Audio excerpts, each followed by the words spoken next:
మనకి త్వరలో Jubilee hills నియోజకవర్గానికి సంబంధించి ఉప ఎన్నిక జరగబోతా ఉంది కదా. అయితే మరి ఇక్కడ చూసుకుంటే మెయిన్గా 3 పార్టీలు పోటాపోటీగా ఉన్నాయి. ఒక పక్కన బీఆర్ఎస్, బీజేపీ, కాంగ్రెస్.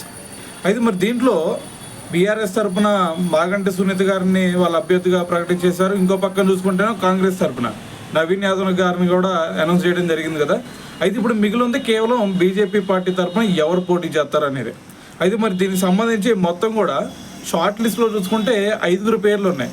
మరి 5 పేర్లు ఎవరు భయ్యా అంటే ఫస్ట్ వచ్చేసరికి కీర్తిరెడ్డి గారు ఉన్నారు, దాని తర్వాత ఆల్పాటి లక్ష్మీనారాయణ గారు ఉన్నారు, దాని తర్వాత పద్మ వీరపనేని గారు ఉన్నారు, దాని తర్వాత వచ్చేసరికి ఆకుల విజయ్ గారు ఉన్నారు, దాని తర్వాత మాధవి గారు. సో మొత్తం కూడా 5 అయితే షార్ట్ లిస్ట్ చేయడం జరిగింది.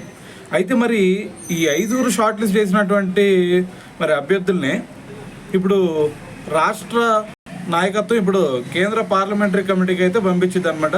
సో అయితే మరి వీళ్ళ 5లో ఎవరిని అభ్యర్థిగా పెట్టాలనేది సో మరి వాళ్ళైతే డిసైడ్ అవుతారు.